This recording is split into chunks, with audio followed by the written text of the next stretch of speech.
વડાપ્રધાન નરેન્દ્ર મોદીના પ્રાકૃતિક ખેતીના આહવાન અને રાજ્યપાલ આચાર્ય દેવવ્રતજીના માર્ગદર્શન હેઠળ ગુજરાતના કૃષિ ક્ષેત્રે મોટું પરિવર્તન આવી રહ્યું છે.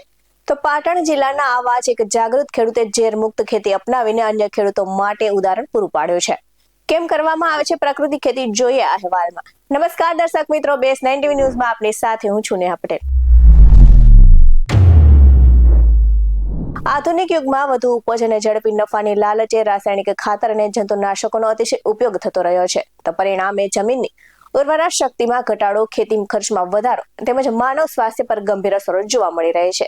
તો આવી સ્થિતિમાં પાટણ જિલ્લાના અનેક ખેડૂતોએ હવે પ્રાકૃતિક ખેતી તરફ વળવાનો સકારાત્મક નિર્ણય લીધો છે અને લાંબા ગાળે લાભદાયી સાબિત થઈ રહ્યો છે. તો પાટણ જિલ્લાના હારીજ તાલુકાના ચાપખા ગામના પ્રગતિશીલ ખેડૂત જયંતિભાઈ પ્રજાપતિએ પ્રાકૃતિક ખેતી અપનાવી વાર્ષિક આશરે 7 લાખ રૂપિયાની આવક મેળવી છે, જે અન્ય ખેડૂતો માટે પ્રેરણારૂપ ઉદાહરણ સાબિત થયું છે.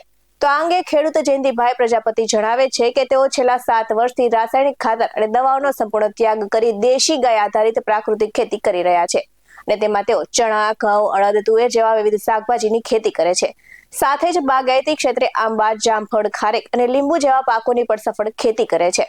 તો સરકાર તરફથી દેશી ગાયના નિભાવ માટે મળતી સહાય પ્રાકૃતિક ખેતી માટે ઉપયોગી સાબિત થઈ છે.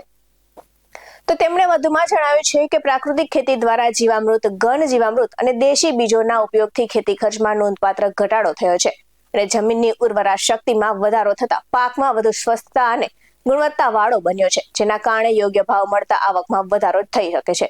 તો આ સાથે જ હાલના સમયમાં રાસાયણિક ખેતીથી લોકોમાં અનેક પ્રકારના રોગો જોવા મળી રહ્યા છે. આવા સંજોગોમાં સરકાર દ્વારા પ્રાકૃતિક ખેતીને પ્રોત્સાહન આપવાની ઝુંબેશ ચલાવવામાં આવી રહી છે અને પ્રાકૃતિક ખેતી અપનાવીને નિરોગી જીવન સાથે ટકાઉ અને લાભદાયી ખેતી શક્ય બને છે.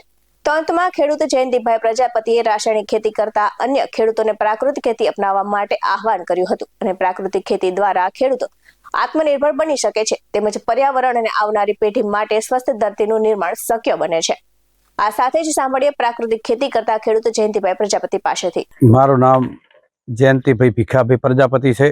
હું ચાપખા ગામનો વતની છું અને લગભગ 7-8 વર્ષથી પ્રાકૃતિક ખેતી કરું છું, ગાય આધારિત.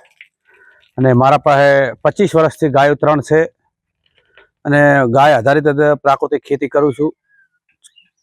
એમાં પાકમાં ચણા, ઘઉં, અડદ, તુવેર અને શાકભાજી પણ કરું છું. પછી બાગાયતમાં મારા પાસે 300 આંબા છે, પછી જામફળ છે, પછી ખારેક છે, લીંબુ છે. આ પણ મેં સંપૂર્ણ પ્રાકૃતિક કરેલ છે અને મને સરકાર તરફથી 2 ગાયની સહાય પણ મળે છે.